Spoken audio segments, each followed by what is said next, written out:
Salut les amis, Sébastien, on se retrouve pour la deuxième vidéo sur le Canada. Alors je l'ai fait sous un format beaucoup plus petit que la première, pour vous permettre de sortir des vidéos de manière beaucoup plus régulière. J'espère qu'elle vous plaira et je vous dis bonne vidéo à tous.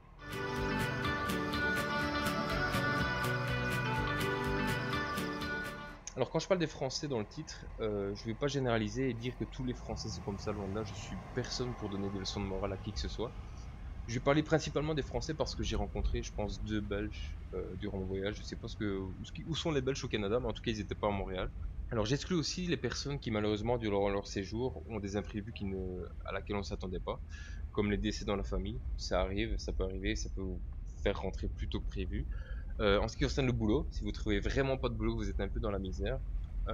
Et l'argent. L'argent, mais bon, ça je pense que c'est toujours un peu de votre faute niveau argent parce que comme je vous l'ai dit dans la première vidéo, n'hésitez pas à partir avec une petite somme pour être sûr de faire bien votre voyage que vous ne ferez qu'une fois dans votre vie, je tiens à vous le rappeler. Alors pour cette vidéo, je pense que je vais faire ça en 5 points, 5 gros points que je trouve essentiels si vous voulez pas rentrer plus tôt.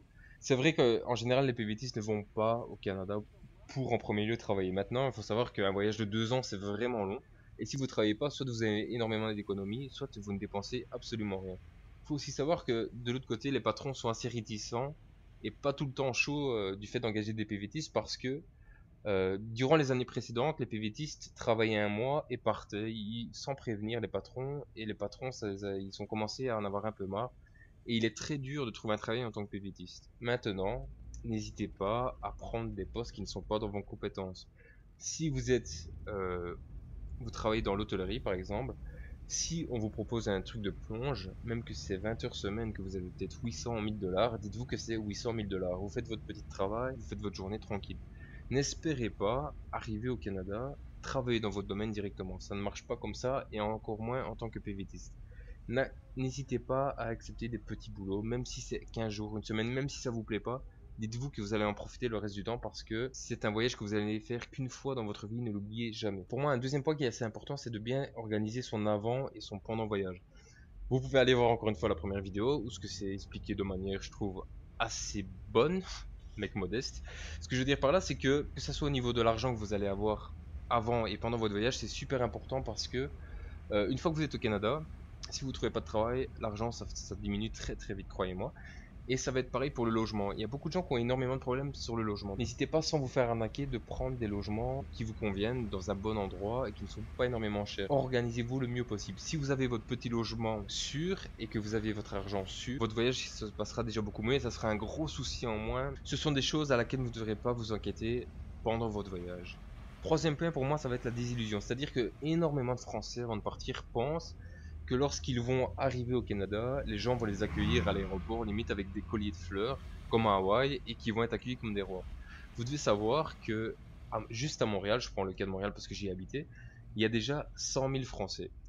Alors, je suis désolé de vous dire ça de manière aussi crue, mais quand vous allez arriver au Canada, vous n'êtes qu'un Français comme les autres. N'espérez pas que tout le monde va vous accueillir comme des rois. Vous êtes un Français parmi tant d'autres. C'est sûr que vous allez vous faire des amis canadiens, mais ce que je veux dire par là, c'est que ne vous attendez pas à un accueil. Ce n'est pas le pays des bisounours, le Canada. Je suis pas là pour le critiquer non plus. J'ai adoré mon voyage au Canada, mais ce n'est pas le pays des bisounours. Vous allez devoir vivre une belle aventure, mais vous allez devoir la créer vous-même. Le quatrième point, ça va être le dépaysement. Alors, soit on l'est de trop ou pas assez. En ce qui concerne le fait de ne pas l'être assez, c'est assez simple. Il faut savoir que je vais encore prendre une fois le cas de Montréal. À Montréal, il existe un quartier français dans le plein centre de Montréal. Et il y a énormément de Français qui arrivent, qui dorment dans ce quartier français, qui ne font que des soirées avec des Français, qui ne vivent qu'entre Français. Alors, en France ou en Belgique, vous savez, c'est un pays assez multiculturel. On se plaint souvent que les personnes qui soient turcs, marocains, algériens, restent uniquement entre eux. Alors, si vous partez à l'autre bout du monde, et que vous faites exactement le même au Canada en restant entre vous, c'est sûr que vous ne serez pas du tout dépaysé. Vous allez penser que vous êtes dans votre ville en plus grand. C'est tout simplement ça. Donc, essayez au maximum de vous ouvrir aux Canadiens. Ne restez pas entre Français. Je dis pas que vous pouvez pas vous faire des amis français, mais essayez d'élargir votre connaissance. Faites des choses avec des personnes là-bas.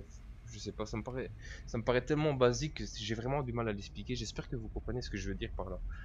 Alors sur le fait d'être trop dépaysé, ça va être encore autre chose parce que même moi qui suis parti 3 fois au Canada, il me faut une petite semaine de temps d'adaptation parce que je ne me sens pas forcément chez moi parce que déjà tout est plus grand, les gens ne sont pas les mêmes, les formules de politesse ne sont pas les mêmes.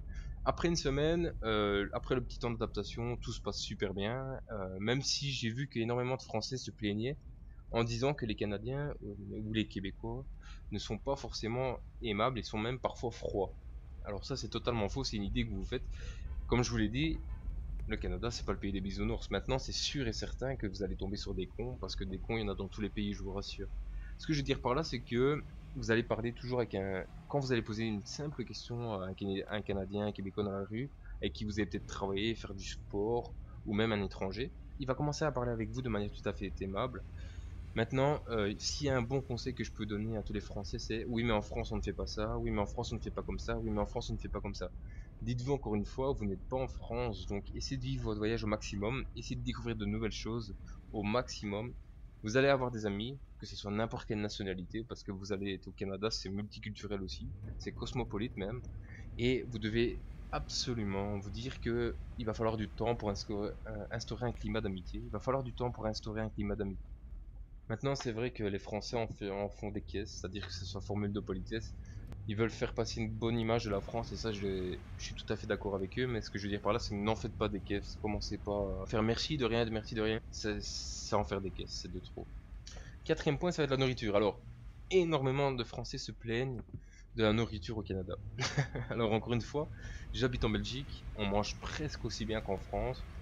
Au Canada, on mange très très bien. C'est-à-dire que c'est vrai que si vous avez 5 dollars, vous allez aller au fast-food, c'est pas forcément meilleur, c'est pas forcément du resto de grande qualité, mais si vous allez dans un supermarché, n'importe lequel, vous allez voir que la nourriture est tout aussi bonne. Et en plus, là-bas, ils ont des bleuets. Alors, si vous connaissez pas les bleuets et que vous allez partir pour la première fois au Canada, goûtez les bleuets, vous m'en direz des nouvelles parce que c'est vraiment la meilleure chose que j'ai mangé de ma vie. On mange très bien au Canada, c'est sûr que les goûts ne sont pas les mêmes parce qu'il y a 5000 km de différence entre la France et le Canada. Les choses sont différentes, ça se mange différemment et les choses se cuisinent différemment.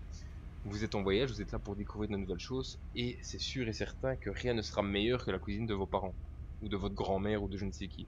Donc profitez, mangez à votre faim. En ce qui concerne le dernier point, ça va être le retour d'expérience. Alors le retour d'expérience, ça va être assez simple, ça va être peu importe à quel point vous allez organiser votre voyage à la lettre, même si vous allez tout faire de A à Z, il y aura tout le temps des imprévus, que ce soit des petits ou des gros, vous allez avoir des imprévus durant votre voyage. Sur 2 ans, si vous avez aucun imprévu, je vous donne 5 millions d'euros minimum. Ce que je veux dire par là, c'est que il va y avoir des jours où vous allez vouloir prendre le premier vol pour Paris ou pour je ne sais où. Il y a d'autres jours où ce que vous allez vous sentir le plus heureux du monde, c'est sûr. Vous allez avoir des disputes, c'est sûr. Vous allez avoir des coups de mou.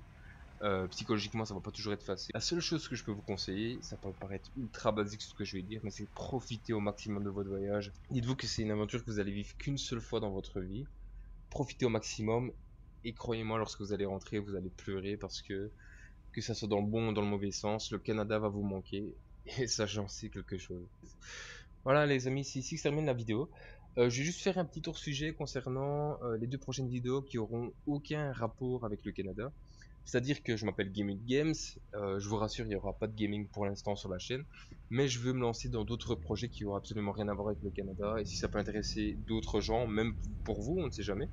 Ce que je vais faire, c'est juste que je vais vous mettre à l'écran le sujet, les 2 prochains sujets des vidéos sur le Canada, qui sortiront dans un petit mois. Je me laisse un petit mois pour les faire, je vous le promets. Pour l'été en général, qui seront des dates pour Montréal. Et je ne sais pas encore la quatrième, j'ai réfléchi encore, je suis en train d'écrire tout ça. Merci beaucoup pour les retours positifs que j'ai pu avoir pour la première vidéo, je vous en remercie énormément.